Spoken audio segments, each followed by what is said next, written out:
Thank you, Mr. Speaker and members. As joint author and chair of the Legislative Jewish Caucus, I rise in support of H.R. 15. I also authored AJR 39 and 40 300 days ago, condemning candidate Trump for espousing a Muslim ban and pushing for a wall between Mexico and the United States. And I also authored AJR 2 75 days ago to urge Congress to reject those proposals should President Trump introduce them, and introduce them he did. We have seen the consequences of xenophobic immigration policies before. And if you want to know what complicity looks like, it looks a whole lot like inaction.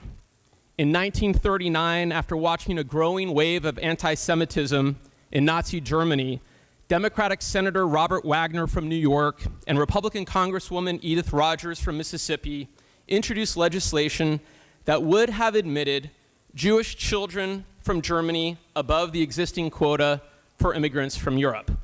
However, anti-Semitism in our own country prevailed, and both of their bills failed at the hands of Senate and House leadership. 3 months later, the MS St. Louis, filled with refugees fleeing Nazi Germany, was denied docking rights at the port of Miami. 254 of their passengers were murdered by the Nazis after the St. Louis returned to Europe. In 1940, that xenophobia turned into a political movement headed by American aviator Charles Lindbergh, who formed the America First Committee and warned that the Jews were trying to provoke the United States into a war with Europe.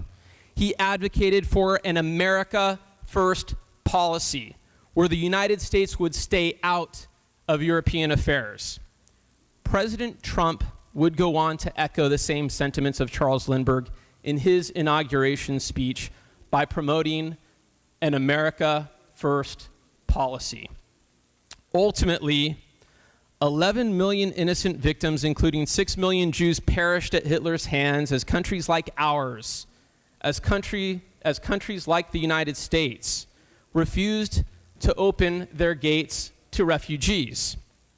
It took the bombing of Pearl Harbor for the United States to realize empty slogans cannot help us escape world events.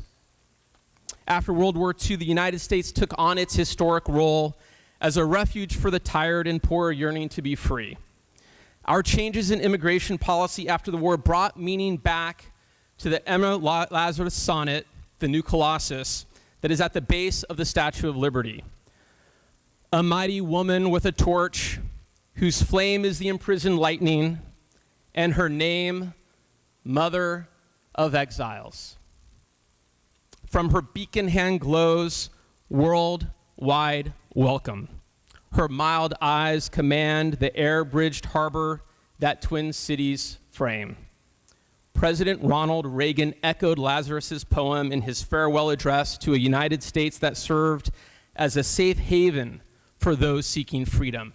He called our country a shining city on a hill that is a magnet for all who must have freedom, for all the pilgrims from all the lost places who are hurtling through darkness toward home.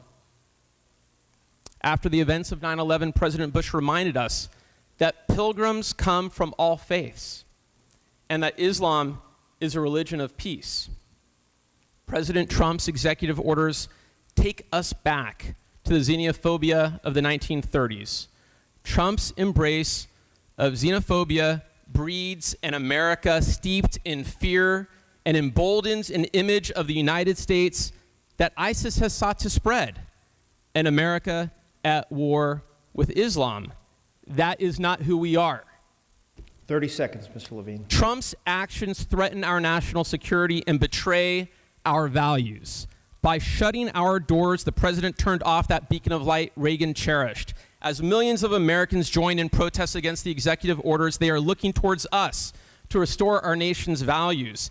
The statements that Donald Trump has made and the actions that he is taking all indicate that he is leading the United States down a dangerous path that will make our country unrecognizable to the world.